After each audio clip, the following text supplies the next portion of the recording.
দুটো মানবদেহ নির্জন একটা রুমে অর্ধনগ্ন অবস্থায় মেতে উঠেছে বহু পুরনো আদিম খেলায়। মেয়েটির শরীরের প্রতিটা অঙ্গে অঙ্গে ভালোবাসার ছোঁয়া এঁকে দিচ্ছে ছেলেটি। মেয়েটির ঠোঁটে ঠোঁট ডুবিয়ে গভীরভাবে চুম্বন করছে, ওর শরীর লেপ্টে আছে ছেলেটির শরীরের সাথে। জীবনে এই প্রথম কোনো পুরুষ তাকে স্পর্শ করছে। তার প্রতিটা ছোঁয়ায় সে কেঁপে কেঁপে উঠছে। তার জীবনের এই প্রথম পুরুষ যে কিনা তার কুমারিত্ব ছেদ করবে আজ। সেই ছেলেটা আর কেউ নয়, আমি। হ্যাঁ, আমি সেই ছেলে যে কিনা আজ জোর করে হলেও তার কুমারিত্ব হরণ করব। অনেক দিনের না পাওয়ার চাহিদা পূরণ করব। এক সময় জোর করে তার সাথে সঙ্গমে লিপ্ত হলাম। এদিকে মেয়েটি ব্যথায় চিৎকার করছে, রক্তে ভেসে যাচ্ছে সাদা বিছানার চাদর। প্রায় অনেকক্ষণ পর পরিতৃপ্তির সুখ নিয়ে ছেড়ে দিলাম। মেয়েটি এবার আমার দিকে তাকিয়ে তারপর নিচের দিকে তাকালো। দেখে ছোপ ছোপ রক্তে সালোয়ার ভিজে গেছে। সেটা খুলে বেসিনে ধুয়ে বিছানার উপরে মেলে ফ্যানের বাতাসে শুকোতে দিয়েছে। অর্ধনগ্ন অবস্থায় বসে আছে খাটের এক কোণে। পরনে শুধু কামিজ, সালোয়ার নেই, তাতে অন্যরকম একটা সৌন্দর্য ফুটে উঠেছে। এটা দেখে মাথায় অন্য একটা বুদ্ধি খেলে গেল। হঠাৎ আমি সাথে সাথে যা করলাম তা দেখে মেয়েটি নিজেকে লুকোনোর চেষ্টা করছে, কিন্তু আমার হাত থেকে রক্ষা পেল কই। আমি এমন করব সেটা সে ভাবতেই পারেনি। যা চেয়েছি তাই তো সে দিয়েছে। তাহলে আবার এসব কেন? এমনটা আশা করিনি। এরপর যা হলো। আমার নাম মিস্টার অনন্ত চৌধুরী, অনি। সবাই আমাকে অনি বলেই ডাকে। মা বাবার একমাত্র আদরের ছেলে। আমার বাবা একজন বিখ্যাত বিজনেসম্যান। গাড়ি বাড়ি আভিজাত্য, ব্যাংক ব্যালেন্স, কোনো কিছুরই অভাব নেই। আমার বাবার নাম মিস্টার আনোয়ার চৌধুরী। পেশায় একজন বিজনেসম্যান হলেও খুবই ভালো ও দয়ালু একজন মানুষ। দুই হাতে মানুষকে দান খয়রাত করতে পিছু পা হন না। আমার মাও খুবই শান্তশিষ্ট একজন মহিলা। কিন্তু আমি তার উল্টো। মা ভালো, বাবা ভালো, কিন্তু আমি ভালো হতে পারলাম না। পড়াশোনায় ভালো, দেখতে হ্যান্ডসাম, গায়ের রং ফর্সা, উচ্চতায় 6 ফুট 1 ইঞ্চি, শরীরের গঠন হালকা পাতলা, চোখ দুটো মণির রং নীলবর্ণ, খুবই আকর্ষণীয় দীপ্তিময়, ঠোঁটজোড়া গোলাপি, মাথার চুল লম্বা ও সিল্কি। চুল লম্বা হওয়ার কারণে কপাল বেয়ে চোখে এসে পড়ে, মুখে খোঁচা খোঁচা দাড়ি, হাসলে 2 গালে টোল পড়ে। সব মিলিয়ে মুখের কাটিং খুবই আকর্ষণীয়। প্রথম দেখাতেই যে কাউরির নজর কাড়ে। আজ পর্যন্ত এমন কোনো মেয়ে নেই যে আমাকে দেখে ক্রাশ খায়নি। পড়াশোনায় ভালো, দেখতে ভালো, কিন্তু চরিত্রে একদম জিরো। আমার চোখে যে মেয়েকে ভালো লেগেছে তাকে পটিয়ে তার সাথে প্রেম করে আমার বিছানায় নিয়ে আসতে বেশি কিছু করতেই হয় না। আমার কথার জালে ফাঁসাতে বাধ্য হয় তারা। কারণ আমার কণ্ঠস্বর এতই মিষ্টি, আমার কথা শুনতে এবং আমার কথা রাখতে তারা বাধ্য হয়। এমনকি আমি যে মেয়েদের সাথে ফ্লার্ট করি এটা জেনেও মেয়েরা আমার সাথে প্রেম করে। একটা মেয়ের সাথে বড়জোর 2 থেকে 3 মাস প্রেম করি, তারপর তাকে ছাড়ার আগেই অন্য আরেকটা পটিয়ে নিই। এসব আমার বাঁ-হাতের খেল। আমি যে কতটা খারাপ আমার মা বাবা, আমার বন্ধুরা সবাই জানে। আমার বন্ধুরা তো আমাকে অনেক বোঝায়, কিন্তু আমি শোনার পাত্র না। মা বাবা বোঝাতে বোঝাতে ক্লান্ত হয়ে পড়েছেন। একমাত্র ছেলে বলে শুধু বলতেই পারে, কড়াভাবে কোনো শাসন করতে পারে না। কারণ আমাকে যে তারা অনেক ভালোবাসে। আর এমনিতেও আমি একটু রাগী টাইপের। যদি কোনো কিছু করে বসি তাই সাহস পায় না কড়াভাবে কিছু বলতে। এভাবেই আমার দিন যাচ্ছে, মেয়েদের সঙ্গে পড়াশোনা আর বন্ধুদের সাথে আড্ডা দেওয়া। দেখতে দেখতে পড়াশোনা কমপ্লিট করলাম, বন্ধুদের সাথে আড্ডা দেওয়াটা আরও বেড়ে গেল। কখনো কফি শপে, কখনো কোনো শপিং মলের সামনে, কখনো আবার ক্লাবে। এইভাবেই দিন কাটছিল। এদিকে বাবা প্রেশার দিচ্ছে বিজনেস দেখাশোনা করার জন্য। উনি একজন বিজনেসের দায়িত্ব আমাকে দিতে চান, কিন্তু এত তাড়াতাড়ি বিজনেস দেখাশোনা করার মন মানসিকতা আমার নেই। এখন বয়স ঘোরাফেরা করে এনজয় করার। এদিকে মা বলছে বিয়ে করতে, কিন্তু আমি তো বিয়ে ছাড়া সব কিছু পেয়ে যাচ্ছি। বিয়ে করে জীবনে ঝামেলা বাড়ানোর কি প্রয়োজন? বিয়ে ছাড়াই তো দিব্যি আছি। 2-3 মাস পর পর একটা পাল্টাচ্ছি, বেশ ভালোই তো লাগছে। শুধু শুধু কেন উটকো ঝামেলায় পড়তে যাব? কিন্তু আমার মা বিয়ে করব না শুনলেই কান্নাকাটি শুরু করে দেয়। অনেক বোঝানোর পরেও যখন মা বুঝতে রাজি হলো না, তখন বাধ্য হলাম বিয়ে করতে। মেয়ে আমার বাবার বন্ধুর মেয়ে, খুবই স্মার্ট, খুবই সুন্দরী। তাদের পছন্দই আমার পছন্দ বলে সম্মতি জানিয়ে দিলাম। কি ভাবছেন বিয়ের পর আমি শুধরে যাব? না। যে একবার বাইরের খাবার খেয়ে অভ্যস্ত, সে কখনো বাইরের খাবার ছেড়ে ঘরের খাবারে মন দিতে পারে না। বিয়ে তো বাধ্য হয়ে করেছি শুধু মা বাবার জন্য। আমার সম্মতি পাওয়ার সাথে সাথেই এঙ্গেজমেন্ট করে ফেললো, যাতে আমার ডিসিশন চেঞ্জ না হয়। এঙ্গেজমেন্ট হওয়ার পর দেখতে দেখতে 1 মাস কেটে গেল। এর মাঝে মেয়েটার সাথে আমার একটু একটু ভাব হয়, তবে আমি কেমন সেটা তাকে বুঝতে দেইনি। এদিকে আমার বন্ধু হারুনের বোনের বিয়ে। ওর 2 বোন। ছোট বোন হিনা এবার এসএসসি কমপ্লিট করে কলেজে ভর্তি হয়েছে, আর বড় বোন হাসনা মাস্টার কমপ্লিট করেছে। তারই এখন বিয়ে। বিয়েতে আমাদেরকে ইনভাইট করেছে, কিন্তু মা বাবা যাবে না, তাই আমি আর আমার বাগদত্তা রুশালী বিয়ে অ্যাটেন্ড করতে গেলাম। কিন্তু আমার এতটুকু আন্দাজ ছিল না যে এই বিয়েতে গেলে আমার জীবনের চাকা অন্যদিকে মোড় নেবে। ভাবতে পারিনি এমন কিছু ওয়েট করছে আমার জন্য, যাকে দেখার পর আমার জীবনের ধরন পাল্টে যাবে আমার সব কিছু। যাই হোক, আজ রুশালীকে খুব সুন্দর লাগছে, অন্যরকম এক সৌন্দর্য ফুটে উঠেছে তার মাঝে। দুজনের মাঝে ভালোই সম্পর্ক গড়ে উঠেছে। কিন্তু আমি তাকে কখনো ছুঁয়ে দেখিনি, কারণ এমনিতেও সে আমার হতে চলেছে। তখন না হয় যা করার করব। বিয়েবাড়িতে প্রবেশ করার সাথে সাথে আমার বন্ধু হারুনের সাথে দেখা হয়। সে আমাকে আর রুশালীকে দেখে খুবই খুশি হয়। বন্ধুর বোনের বিয়ে, বন্ধুর বোন মানে আমারও বোন। তাই আমি রুশালীকে রেখে বন্ধুর সাথে গেলাম ওকে হাতে হাত একটু সাহায্য করতে। অবশ্য এতে হারুন আপত্তি জানায়, কিন্তু আমি তা শুনিনি। দুজনেই স্টেজ ফুল দিয়ে সাজাচ্ছি। এমন সময় হিনা ছোট্ট একটা বাচ্চা করে নিয়ে আমাদের দিকে এগিয়ে আসছে। আমি আর হারুন দুজনেই মাথা তুলে তাকালাম। হারুন বাচ্চাটাকে দেখে হাত মুছতে মুছতে বলে, ওরে বাবা উঠে গেছে বলে আমার কোলে দেয়। হেনা বলে, উঠেছে সেই কখন, এতক্ষণ তো আমার কাছেই ছিল। কিভাবে জানি না তোমাকে দেখেছে, তারপর আর কি কান্না শুরু। এখন নাও কান্না বন্ধ করো। হারুন বাচ্চাটাকে কোলে নিতে নিতেই বলে, এসো বাবা, মামার কাছে এসো। হ্যাঁ রে, ওর মা কোথায়? সেই কখন থেকে ওকে দেখছি না। হেনা বলে, ওর মা তো রান্নার দিক সামলাচ্ছে, রাতে গায়ে হলুদের জন্য আয়োজন করছে। এদিকে আমি বাচ্চাটার দিকে হা করে তাকিয়ে আছি, অবাক দৃষ্টিতে পলকহীনভাবে দেখেই যাচ্ছি। খুঁটিয়ে খুঁটিয়ে বাচ্চাটির চোখ, নাক, ঠোঁট দেখতে থাকলাম। এতটা মিল কিভাবে হতে পারে আমার সাথে? অবিকল আমার চেহারার সাথে মিলছে। কে এই বাচ্চা? কার বাচ্চা এটা? তার চেয়ে বড় কথা, এত সুন্দর এত কিউট বাচ্চা আমি আগে কখনো দেখিনি। দেখলে চোখ ফেরানো যায় না। আমি কোনো রকম নিজেকে সামলিয়ে হারুনের কোল থেকে বাচ্চাটাকে কেড়ে নিলাম। আমার কোলে এমন আচরণে হারুন অবাক হয়ে বলে, আরে সামলিয়ে, পড়ে যাবে তো। বাচ্চাটার বয়স আনুমানিক 1.5 বছর হবে। ছেলে না মেয়ে সেটাই এখনো ভালো করে বুঝতে পারিনি আমি। আমি বাচ্চাটাকে কোলে নিয়ে বুকের সাথে জড়িয়ে ধরলাম। কেমন একটা শান্তি অনুভব করলাম ওকে বুকে নিয়ে। এদিকে হারুন আর হিনা আমার কাণ্ড দেখে অবাক হয়ে তাকিয়ে আছে। ওরাও বুঝতে পারছে না কি হচ্ছে। একে অপরের মুখের দিকে তাকাচ্ছে আর আমাকে দেখছে। আমি বাচ্চাটাকে আলিঙ্গন মুক্ত করে সুন্দর করে কোলে নিয়ে ওকে দেখতে লাগলাম। এবার ওরা দুজন আমাকে আর বাচ্চাটাকে দেখতে লাগলো। যত দেখছে ততই সব কিছু গুলিয়ে ফেলছে। হেনা হারুনকে বলে, ভাইয়া আমি যা ভাবছি তুইও কি তা ভাবছিস? হারুন আমার দিকে তাকিয়ে বলে, সেটাই তো ভাবছি। এতটা মিল কিভাবে হতে পারে? আনিফার চেহারার সাথে ওর চেহারা মিলে যাচ্ছে না, কিন্তু কিভাবে? হিনা বলে, সেটা তো আমিও ভাবছি, একদম হুবহু অনি ভাইয়ার মতো আনিফা। আর একটা জিনিস খেয়াল করেছিস? হারুন বলে, কি? হেনা বলে, নামটাও কেমন মিলে যাচ্ছে, অনি, অনিফা। এই ভাইয়া আমার কেমন কনফিউজ লাগছে, সব কিছু গুলিয়ে যাচ্ছে, কি হচ্ছে বলতো? হারুন বলে, সেম কন্ডিশন আমারও, আমিও কিচ্ছু বুঝতে পারছি না। হেনা বলে, তোর বন্ধু না, জিজ্ঞেস কর না, তাহলেই তো সব বুঝতে পারবি। হারুন বলে, তারা সব কিছু জিজ্ঞেস করব, তার আগে ওকে কথা বলতে দেই। প্রায় বেশ কিছুক্ষণ নীরবতা কাটলো। আমি বললাম, এই বাচ্চাটার নাম কি রে? হারুন বলে, অনিফা। নামটা শুনে হতবাক হয়ে গেলাম। আমার নামের সাথে মিল, তার উপরে আমার চেহারার সাথে মিল। আমি বললাম, এটা কার বাচ্চা? এর মা বাবা কোথায়? হারুন বলে, ওর মা আছে কিন্তু বাবা নেই। এই কথা শুনে আমি তো বাকরুদ্ধ হয়ে গেলাম। মা আছে বাবা নেই মানে? এ কেমন কথা? এতটুকু ছোট বাচ্চার বাবা কোথায় যাবে? আমি বললাম, ফাজলামি করছিস? এতটুকু বাচ্চা, তার উপরে এত কিউট, এর বুঝি বাবা নেই? তাও কি করে হতে পারে? হেনা বলে, ভাইয়া ঠিক কথা বলেছে, ওর বাবা নেই। এবার আমি চোখ ছোট ছোট করে ওদের দিকে তাকিয়ে বললাম, ব্যাপারটা কি বলতো? আমি সব শুনতে চাই। এমন সময় হঠাৎ একজনকে দেখে আমার চোখ আটকে গেল। চোখ দুটো বিস্তারিত হয়ে বেরিয়ে আসতে চাইছে, একটার পর একটা ধাক্কা খেয়ে যাচ্ছি। ওকে এখানে দেখতে পাবো এটা আমি কখনো আশাও করিনি। আমি অবাক চোখে ওর দিকে তাকিয়ে হারুনকে বললাম, ও এখানে কি করছে? আমার কথা শুনে ওরা দুজন আমি যেদিকে তাকিয়েছি সেদিকে তাকালো। হারুন বলে, কার কথা বলছিস?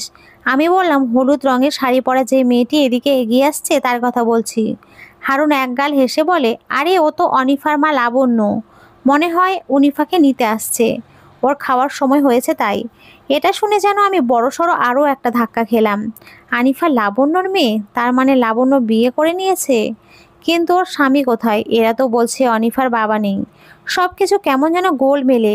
এদিকে লাবণ্য ধীরে ধীরে এগিয়ে আসছে আমার দিকে। আমাকে দেখলেই সে চিনে ফেলবে, তাই আমি তাড়াতাড়ি অনিফাকে হারুনের কোলে দিয়ে একটু আড়ালে চলে গেলাম। সেখান থেকে উঁকি মেরে দেখছি লাবণ্যকে। ততক্ষণে লাবণ্য চলে এসেছে ওনাদের কাছে।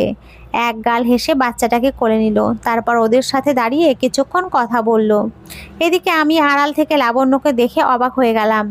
সেই হরিণের মতো টানা টানা চোখ, যে চোখ দেখে আমি তার প্রেমে পড়েছিলাম। সেই গোলাপের পাপড়ির মতো ঠোঁট, যে ঠোঁটের টানে আমি ওর কাছে এসেছিলাম। সেই আকর্ষণীয় ফিগার, যাকে ছোঁয়ার জন্য আমি ব্যাকুল হয়ে থাকতাম। এক বাচ্চার মা হওয়ার পরে ওর সৌন্দর্য কমে যাওয়ার বদলে আরও বেড়ে গেছে। আগের থেকেও ওকে আরও সুন্দর লাগছে। চোখ সরানো দায় হয়ে পড়েছে আমার। এদিকে লাবণ্য বাচ্চাটাকে নিয়ে চলে গেল। আমিও বেরিয়ে এলাম আড়াল থেকে। ওইদিকে হারুন আর হিনার মাথায় অনেক প্রশ্ন ঘুরপাক খাচ্ছে। সবচেয়ে বড় প্রশ্ন হলো, আমি লাবণ্যকে দেখে কেন আড়ালে চলে গেলাম। তার চেয়ে বড় প্রশ্ন হলো, আমার চেহারার সাথে অনিফার চেহারার এত মিল কেন। আড়াল থেকে বেরিয়ে আসার সাথে সাথে ওরা দুজন ঝাঁপিয়ে পড়লো আমার উপরে। প্রশ্নের উপরে প্রশ্ন করে জর্জরিত করেছে আমাকে। আমি বললাম, তোরা চুপ করবি, শান্ত হয়ে বস, তারপর আমি তোদেরকে সব খুলে বলছি। কিন্তু তার আগে আমাকে জানতে হবে লাবণ্যর বিয়ে কোথায় হয়েছে, ওর হাজব্যান্ডকে, তারপর আমি সব বলছি। আমার মুখে লাবণ্যর নাম শুনে এবং ওর বিয়ের কথা শুনে ওরা দুজন অবাক হয়। ওরা একে অপরের দিকে তাকিয়ে আবার আমার দিকে তাকায়। হাঁ করে তাকিয়ে আছে, কথা বলছে না। আমি বললাম, কি রে অমন হাঁ করে কি দেখছিস তোরা? লাবণ্যর বিয়ে কোথায় হয়েছে সেটা জিজ্ঞেস করেছি আমি। হারুন বলে, দেখ, কথাটা শুনতে হয়তো খারাপ লাগবে, আসলে লাবণ্যর কোনো বিয়েই হয়নি। আমি একটু অবাক হয়ে বললাম, কি ফাজলামো করছিস তোরা? বলছিস লাবণ্যর বিয়ে হয়নি, আবার বলছিস বাচ্চাটা লাবণ্যর। বিয়ে না হলে বাচ্চাটা লাবণ্যর হয় কি করে? হারুন বলে, কেন, বিয়ে হলেই শুধু বাচ্চা হয়? বিয়ে ছাড়া কি কোনো মেয়ের বাচ্চা হয় না? আমি বললাম, দেখ, আমার সাথে হেয়ালি করবি না, হেয়ালি না করে ক্লিয়ারভাবে কথা বল। হারুন বলে, আসলে কি হয়েছে, আজ থেকে 3 বছর আগে লাবণ্য একটা ছেলেকে ভালোবাসতো। লাবণ্য ছেলেটাকে মন প্রাণ উজাড় করে ভালোবেসেছে, ছেলেটাকে খুব বিশ্বাস করেছে। কিন্তু ছেলেটা 1 নাম্বারের ফ্লড ছিল। লাবণ্যর বিশ্বাসের সুযোগ নিয়ে ছেলেটা দিনের পর দিন ওকে ইউজ করেছে, ভালোবাসার নাম করে ওকে ঠকিয়েছে। তারপর 6 মাস পর্যন্ত ইউজ করে ছেলেটাকে ছেড়ে দিল। ততদিনে ছেলেটির ভালোবাসার নিশান ওর পেটে ধারণ করেছে, মানে ও প্রেগনেন্ট হয়ে পড়ে। ছেলেটার সাথে ব্রেকআপের পর জানতে পারে, ততদিনে ছেলেটা ওকে সব দিয়ে ব্লক করে দিয়েছে, ওর সাথে যোগাযোগ করার কোনো পথ রাখেনি। অসহায় হয়ে পড়ল লাবণ্য। এই বলে হারুন থেমে গেল। এদিকে ভাইয়ের কথা শুনতে শুনতে হেনার চোখে পানি। হেনা নিজেকে সামলিয়ে বলে, প্রেগনেন্ট হওয়ার পর যখন লাবণ্য আপুর মা বাবা জানতে পারলো যে লাবণ্য আপু প্রেগনেন্ট, তখন ওনার মা বাবা ওনাকে ঘর থেকে বের করে দেয়। কারণ ওনার ছোট ছোট আরও 2টো বোন আছে। পাড়া প্রতিবেশী জানতে পারলে এই 2টো মেয়েরও বিয়ে হবে না, তাই আপুকে ঘর থেকে বের করে দেয়। অসহায় লাবণ্য আপু দাঁড়ে দাঁড়ে ঘুরে আমার আপুর কাছে আসে। লাবণ্য আপু আর আমার আপু দুজনেই বেস্ট ফ্রেন্ড। লাবণ্য আপু সব খুলে বলে আপুকে এবং আমার মা বাবাকেও। সব কথা শুনে মা বাবা খুব কষ্ট পেল, নিজের আপন মা বাবা কিভাবে এরকম করতে পারে। তারপর মা বাবা রেখে দিল আমাদের কাছে। সেই থেকে লাবণ্য আপু আমাদের বাড়িতেই। বাবা লাবণ্য আপুকে একটা জব দেয়, সেই জবটা আপু ঘরে বসেই করে, কারণ বাচ্চা নিয়ে অফিসে যাওয়া পসিবল না। আর একটা কথা কি জানেন অনি ভাইয়া, লাবণ্য আপু সুসাইড করতে চেয়েছিল, শুধু পেটে থাকা নিষ্পাপ বাচ্চাটার জন্য করতে পারিনি। অনিফা হওয়ার পর থেকে সব কিছু পাল্টে যায়। লাবণ্য আপু অতীত ভুলে আনিফাকে নিয়ে ভাবতে শুরু করে। এখন তার ধ্যান জ্ঞান শুধু অনিফা। আমাদের পুরো বাড়ি মেতে থাকে অনিফাকে নিয়ে। তবে আমি একটা কথা বলে রাখি, যে লাবণ্য আপুর সাথে এরকম করেছে না, তার ভালো কোনো দিনও হবে না। হেনা চুপ হতেই হারুন বলে, লাবণ্যর সাথে যেটা হয়েছে এটা একদম ঠিক হয়নি রে। এত সুন্দর একটা নিষ্পাপ মেয়েকে কে কিভাবে ইউজ করতে পারে? যে এই কাজটা করেছে সে মানুষ না, একটা নরপেশার জানোয়ার, মানুষের মুখোশ পরে ঘুরে বেড়াচ্ছে এই সমাজে। এদিকে আমি ওদের কথাগুলো শুনতে শুনতে পাথর হয়ে গেছি। অপরাধ বোধ ঘিরে ধরেছে আমাকে। আমি আমার লাইফে কম মেয়েকে ইউজ করিনি, কম মেয়ের জীবন নষ্ট করিনি। কখনো আমার আফসোস হয়নি যে আমি যেটা করেছি বা করেছি অন্যায় করেছি। একটা মেয়েকে ডেট করে ছাড়ার পর তা নিয়ে পার্টি করতাম, বন্ধুদেরকে নিয়ে ক্লাবে গিয়ে এনজয় করতাম। কিন্তু আজ কেন জানি না গিল্টি ফিল হচ্ছে। আজ মনে হচ্ছে আমি অনেক অপরাধ করেছি। আমার এই 2 হাতে অনেক মেয়ের জীবন নষ্ট হয়েছে। লাবণ্যর মতো হাজার হাজার মেয়ের জীবন নষ্ট করেছি আমি। আজ আমি নিজের নজরের কাছে নিজেই ছোট হয়ে গেছি। এটা বুঝতে বাকি রইল না। অনিফা আমার মেয়ে, আমার ছোট্ট কিউট বেবি, ওর বাবা আমি, ও আমার সন্তান, ও কোনো জারজ না। এটা মনে আসতেই মুখে এক চিলটা হাসি ফুটে উঠল। আমাকে ওভাবে মাথা নিচু করে বসে থাকতে দেখে হারুন বলে, কি রে, তুই কোনো কথা বলছিস না যে? তোকে একটা কথা বলবো। আমি সেইভাবেই মাথা নিচু রেখে বললাম, বল। হারুন বলে, একটা কথা সত্যি করে বলবি, তুই লাবণ্যকে কিভাবে চিনিস? আর দ্বিতীয় কথা হলো, অনিফার সাথে তোর চেহারার এত মিল কেন? হেনা বলে, হ্যাঁ অনি ভাইয়া, ভাইয়ার মতে আমারও একই প্রশ্ন, অনিফার সাথে আপনার চেহারার এত মিল কেন? আমি বললাম, এখানে বলা ঠিক হবে না, আমরা বরং ছাদে যাই, সেখানে অন্তত কেউ থাকবে না। আর হ্যাঁ হিনা, তুমি আমার একটা উপকার করবে। হেনা বলে, কি ভাইয়া বলুন। আমি বললাম, আমাকে একটা মাস্ক দিতে পারবে? হেনা আমার কথা মতো মাস্ক আনতে চলে গেল। সে কিছুক্ষণ পর মাস্ক নিয়ে এলে তারপর আমরা ছাদে চলে যাই। ছাদে রেলিংয়ের সাথে হেলান দিয়ে তিনজনে পাশাপাশি দাঁড়াই। আমি বলতে শুরু করলাম, আজ থেকে 3 বছর আগের কথা। আমি আমার বন্ধুরা সবাই মিলে গুলিস্তান নিউ মার্কেটের সামনে দাঁড়িয়ে গল্প করছি। সেদিন আমরা সবাই থাকলেও হারুন ছিল না, তাই হারুন সেদিনের ব্যাপারে কিচ্ছু জানে না। বাইকের উপরে বসে বসে সবাই গল্প করছিলাম। এমন সময় হঠাৎ একটি মেয়ে শপিং মলের দিকে যাচ্ছিল। মেয়েটি ছিল লাবণ্য। তাকে আমার প্রথম দেখাতেই ভালো লাগে। তার ওই টানা টানা হরিণের মতো চোখ, গোলাপের পাপড়ির মতো ঠোঁট, তীখালো নাক, ঘন কালো লম্বা কেশ, ওর ফিগার, সব মিলিয়ে দেখতে কোনো হুড়ের থেকে কম না। আমার লাইফে কম মেয়ে আসেনি, লাবণ্যর তুলনায় তারা কিছুই না। তুই তো জানিস, কোনো মেয়ে আমার চোখে পড়ে গেলে তাকে আমি পেয়ে ছাড়ি, সেটা যে কোনো মূল্যেই। যাই হোক, লাবণ্য বেরোনোর জন্য ওয়েট করতে লাগলাম। প্রায় 2 ঘন্টা পর লাবণ্য শপিং করে বেরিয়ে এলো। যেহেতু ও আমাকে চেনে না, তাই সরাসরি গিয়ে কথা বললে খারাপ দেখায়। নিশ্চয়ই হয়তো বখাটে ছেলে ভেবে বসে থাকবে, তাই একটা চিরকুট লিখলাম। ততক্ষণে লাবণ্য সিএনজিতে উঠে গেছে। আমি দৌড়ে গিয়ে দাঁড়ালাম সিএনজির সামনে। তৎক্ষণাৎ সিএনজি থেমে গেল। আমি ড্রাইভারকে সরি বলে লাবণ্যর সামনে গিয়ে দাঁড়ালাম। সিএনজির ভেতরে ঝুঁকে লাবণ্যর হাতে চিরকুট দিয়ে বললাম, মেডিসিনের অপেক্ষায় থাকবো, আশা করি নিরাশ করবেন না। এই বলে ছোট্ট একটা স্মাইল দিয়ে চলে এলাম। তুই তো জানিস, আজ পর্যন্ত কোনো মেয়ে আমাকে এবং আমার মুখের হাসি দেখে মুখ ফিরিয়ে নিতে পারেনি। লাবণ্যর ক্ষেত্রেও তাই হলো। আমি চলে আসতে সিএনজি চলে গেল। লাবণ্য চিরকুট খুলে দেখলো তাতে কি লেখা আছে। সে চিরকুট খুলে পড়তে লাগলো, তোমাকে দেখে প্রেমের রোগে আক্রান্ত হয়েছি, যার মেডিসিন একমাত্র তোমার কাছেই আছে। তোমার ভালোবাসা পেলে এই রোগ সারবে। এই অসুস্থ রোগীকে যদি সুস্থ করতে চাও, তাহলে নিচে দেওয়া নাম্বারে ফোন করে মেডিসিন সাপ্লাই করো। তোমার মেডিসিনের জন্য ওয়েট করছি। I love you so much. ইতি তোমার প্রেমের রোগী। আমার লেখাটা পড়ে লাবণ্য অনেকক্ষণ হাসলো। সে মনে মনে বলে, এমন পাগলও কেউ আছে? রাতের সে খাওয়া দাওয়া করে বিছানায় শুয়ে শুয়ে ভাবতে লাগলো আমার কথা। সে ভাবছে আমাকে ফোন দেবে কি দেবে না। অচেনা একটা ছেলেকে ফোন দেওয়া ঠিক হবে? কিন্তু আমাকে দেখে যে তারও ভালো লেগেছে। অনেক ভাবনা চিন্তা করে মনকে আর শান্ত করতে পারলো না। রাত 11:30-এর দিকে সে আমাকে ফোন দেয়। এদিকে আমিও ওয়েট করছিলাম তার ফোনের জন্য। আমি জানতাম ও ফোন করবে, কারণ এমন কখনো হয়নি যে আমাকে কেউ অপেক্ষা করে। এদিকে আমার ফোনটা বেজে উঠতেই আমি ধরফর করে উঠে বসে দেখলাম আননোন নাম্বার। মুখে একটা রহস্যময় হাসি ফুটে উঠল। মনে মনে ভাবলাম, আমি জানতাম তুমি আমাকে ফোন না করে থাকতে পারবে না, তাহলে তুমি আমার জালে ফেসেই গেলে।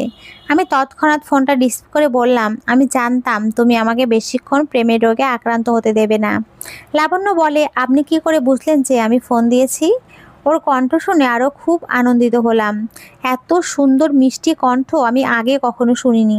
আমি বললাম, আমি জানতাম, আমার মন বলছিল তুমি আমাকে ফোন দেবে। একটা সত্যি কথা বলি? লাবণ্য বলে, কি? আমি বললাম, তুমি যেমন সুন্দর ঠিক তেমনি তোমার কণ্ঠ খুবই মিষ্টি। তোমার সাথে সাথে তোমার কণ্ঠেরও প্রেমে পড়ে গেছি আমি। তোমার নামটা জানতে খুব ইচ্ছে করছে। না জানি তোমার নামটা আরও কত মিষ্টি হবে। লাবণ্য বলে, আমার নাম লাবণ্য আক্তার। আমি বললাম, বাহ, তোমার সাথে সাথে তোমার নামটাও খুবই সুইট। লাবণ্য, লাবণ্যময় রূপসী। তা কি করছো তুমি? লাবণ্য বলে, এই তো আপনার সাথে কথা বলছি। আপনার নামটা কিন্তু বলেননি। আমি বললাম, সরি, আমার নাম মিস্টার অনন্ত চৌধুরী, অনি। সবাই আমাকে অনি বলেই ডাকে, তুমি আমাকে সেই নামেই ডাকতে পারো। লাবণ্য বলে, ঠিক আছে মিস্টার অনি। আমি কি জানতে পারি আপনি আমাকে কেন এই চিরকুটটা দিয়েছেন নাম্বার সহ? আমি বললাম, কেন দিয়েছি তুমি বুঝতে পারছো না? লাবণ্য বলে, আপনি যেটা চাইছেন সেটা কখনোই হবার না। আমি বললাম, কেন? আমি কি দেখতে খারাপ? নাকি আমাকে তোমার পছন্দ হয়নি? লাবণ্য বলে, না না, আপনি দেখতে খারাপ, আমি সেটা বলছি না। বরং আপনার মতো হ্যান্ডসাম, সুন্দর, কিউট কোনো ছেলেকে আজ পর্যন্ত আমি দেখিনি। আমি বললাম, তাহলে আমাকে ভালোবাসতে পারবেন না কেন? লাবণ্য বলে, আমার ভয় হয়। আমি বললাম, আমি থাকতে তোমার ভয় কিসের? সব রকম বিপদে আপদে আমি তোমার পাশে থাকবো। কোনো বিপদ তোমাকে ছুঁতে পারবে না, আমি তা কখনোই হতে দেব না। ভালোবাসা দিয়ে তোমাকে আগলে রাখবো। এবার বলো, তুমি আমাকে ভালোবাসবে? তোমাকে দেখার পর যে প্রেমরোগে আক্রান্ত হয়েছি, সেটা একমাত্র তোমার ভালোবাসা পেলেই সারবে। কি দেবে তোমার ভালোবাসা? লাবণ্য বলে, কিন্তু। আমি বললাম, কেন কিন্তু কিন্তু করছো? আমি জানি তুমিও আমাকে ভালোবাসো, তুমি আমাকে পছন্দ করো, তাহলে সেটা মুখে প্রকাশ করতে দোষ কোথায়? প্লিজ লাবণ্য, একবার বলো তুমি আমাকে ভালোবাসো, তাহলে আমি আমার জীবনে তোমার নাম লিখে দেব। প্লিজ। অনেকটা রিকোয়েস্ট করার পর লাবণ্য বলতে বাধ্য হলো সে আমাকে ভালোবাসে। তারপর আর কি শুরু হলো আমাদের লাভ স্টোরি। রাত জেগে ঘন্টার পর ঘন্টা কথা বলা, দিনে অন্তত একবার দেখা করা। তার সাথে বাড়তে লাগলো চাহিদা। প্রথমে একে অন্যের হাত ধরা, এরপর পাশাপাশি বসে কাঁধে মাথা রাখা, তারপর ওর কোলে মাথা রেখে শুয়ে পড়া, এরপর একে অপরকে জড়িয়ে ধরা। এভাবেই দিন দিন আমার চাহিদা বাড়তে লাগলো। লাবণ্য আমাকে বিশ্বাস করতো, তাই আমাকে বাধা দিত না।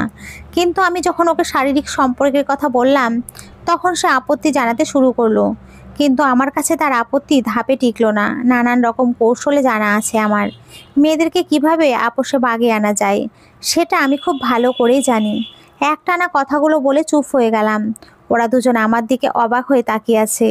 এদিকে আমি অতীতের ভাবনায় ঢুকে গেলাম। কি করে আমি লাবণ্যকে শেষমেশ আমার বিছানায় নিয়ে আসলাম। একদিন লাবণ্যর সাথে বিকেলে দেখা করতে গেলাম। লাবণ্য আগে থেকেই সেখানে উপস্থিত ছিল। আশেপাশে তেমন কেউ ছিল না, একটু নির্জন জায়গাটা। আমাকে আসতে দেখে লাবণ্য ছুটে এসে আমাকে জড়িয়ে ধরে, কিন্তু আমি তাকে জড়িয়ে ধরলাম না। এই প্রথমবার এমন হলো। ব্যাপারটা লাবণ্যর চোখ এড়ালো না। সে লক্ষ্য করলো আমি তার সাথে ভালো করে কথাই বলছি না, এমনকি ওর থেকে একটু দূরত্ব রেখে বসেছি। এসব দেখে লাবণ্য খুবই অবাক। লাবণ্য বলে, কি ব্যাপার, আজ তোমাকে কেমন যেন লাগছে? ঠিক আগের কোনো কিছুর সাথে মিল পাচ্ছি না। এখানে আসার পর থেকেই দেখছি আমার সাথে ভালো করে কথা বলছো না, আমার থেকে দূরে দূরে বসে আছো। এমন কি আজ আমাকে তুমি জড়িয়েও ধরনি, একবার মুখ তুলে আমার দিকে তাকালেও না যে আমাকে দেখতে কেমন লাগছে। কি হয়েছে তোমার আজ? আমি কি কোনো ভুল করেছি? আমি বললাম, না, তুমি কোনো ভুল করনি। ভুল তো আমি করেছি। আমার কথা শুনে লাবণ্যর চোখ ছোট ছোট করে তাকিয়ে বলে, ভুল কিসের? কিসের ভুল? আর আজ এমন করে কথা বলছো কেন? এই তোমার কি হয়েছে, একটু খুলে বলো তো। এবার আমি বলতে শুরু করলাম, দেখো লাবণ্য, আমি তোমাকে খুব ভালোবাসি, এতটাই ভালোবাসি যে তোমাকে ছাড়া থাকার কোনো প্রশ্নই আসে না। আমি তোমাকে ছাড়া থাকতে পারবো না। আমি জানি তুমি আমাকে অনেক ভালোবাসো, কিন্তু এই যে আমাদের মেলামেশা, এটার চাহিদা যে দিন দিন বাড়ছে, তোমাকে যে আমি একান্ত করে পেতে চাই, নিজের করে পেতে চাই, সেটা তুমি খুব ভালো করেই জানো। তবে এটা অন্যায়, সেটা তুমিও জানো আর আমিও জানি। কিন্তু কি করব বলো তো? তোমাকে দেখলেই যে তোমাকে আদর করতে ইচ্ছে করে, তোমার সঙ্গ পেলে, তোমার কাছে বসলে, এমনকি তোমার এই শরীরের ঘ্রাণ তোমার প্রতি আমাকে আকৃষ্ট করে, তখন আমি নিজেকে কন্ট্রোল করতে পারি না। তাই এই দূরত্ব, আজকের পর থেকে আমরা সপ্তাহে একবার দেখা করব। আমাদের কথা হবে একরকম, দূরত্ব বজায় রেখে। তুমি আমাকে জড়িয়ে ধরবে না, আমিও তোমাকে জড়িয়ে ধরবো না। তাহলে মনে হয় বেটার। আমার কথা শুনতে শুনতে লাবণ্যর চেহারায় পরিবর্তন আসলো। তার চোখে মুখে ফুটে উঠলো আমাকে হারানোর ভয়। সে মনে করে নিল এই বুঝি আমি তার থেকে দূরে চলে যাচ্ছি। সেটা সে কখনোই চায় না। তারও মন চায় আমাকে কাছে পেতে, কিন্তু এটা অন্যায় ভেবেও সে পিছু পা হচ্ছে। এখন যখন দেখছি আমি যা বলছি তা মেনে না নিলে আমাকে হারাতে হতে পারে, তখন সে বাধ্য হলো রাজি হতে। আসল কথা কি জানেন, যখন একটা মেয়ে একটা ছেলেকে অন্ধের মতো ভালোবাসে, তখন সে বোঝে না ছেলেটার ভালো মানুষের পেছনে লুকিয়ে আছে আসল উদ্দেশ্য। এটা তো ছেলেদের টেকনিক। একটি মেয়েকে যত অবহেলা করবে, মেয়েটি ততই আকৃষ্ট হয়ে পড়বে। মেয়েটি মনে মনে ভাববে, হয়তো আমি নিজের সর্বোচ্চ উজাড় করে দিলে ওকে আমার করে পেয়ে যাব। না, এই ভাবনাটা ভুল। যে ছেলে রিলেশন থেকে গার্লফ্রেন্ডের সব কিছু হরণ করতে চায়, সে আর যাই হোক সত্যিকারের পুরুষ হতেই পারে না। সে কাউকে সত্যিকারের ভালোবাসতেই পারে না। আমাদের সমাজে এসব এখন আনকমন হয়ে গেছে। রিলেশন করার সাথে সাথে ডেটে যাওয়া কোনো ব্যাপারই না। এখন সেটা অন্যায় হলেও অন্যায়ের ক্ষেত্রে পড়ে না। যাই হোক, অনেকক্ষণ ভেবে নিয়ে লাবণ্য বলে, ঠিক আছে, তুমি যা চাইবে তাই হবে, কিন্তু তোমার কাছে অনুরোধ, আমাকে ছেড়ে কখনো যেও না। এবার আমি ছুটে গিয়ে ওকে বুকে জড়িয়ে নিয়ে বললাম, আমি তোমাকে কখনো ছেড়ে যাব না, আমি তোমাকে অনেক ভালোবাসি। কথাগুলো বলার পর মুখে হাসি ফুটে উঠল, রহস্যময় হাসি। 2 দিন পর ওর সাথে যা হলো তার জন্য ও প্রস্তুত ছিল না। ও ভেবেছিল কি আর হয়ে গেল কি। এমন সময় হঠাৎ হারুন যা করলো তাতে আমার ভাবনায় ব্যাঘাত ঘটলো ঠিকই, কিন্তু তার সাথে আমার অবস্থা খারাপ হয়ে গেল। এমন করবেও ভাবতেই পারিনি। আমি আশা করিনি হারুন এমনটা কেন করলো। তো বন্ধুরা, পরবর্তী অংশ কিছুদিন পর পেয়ে যাবেন।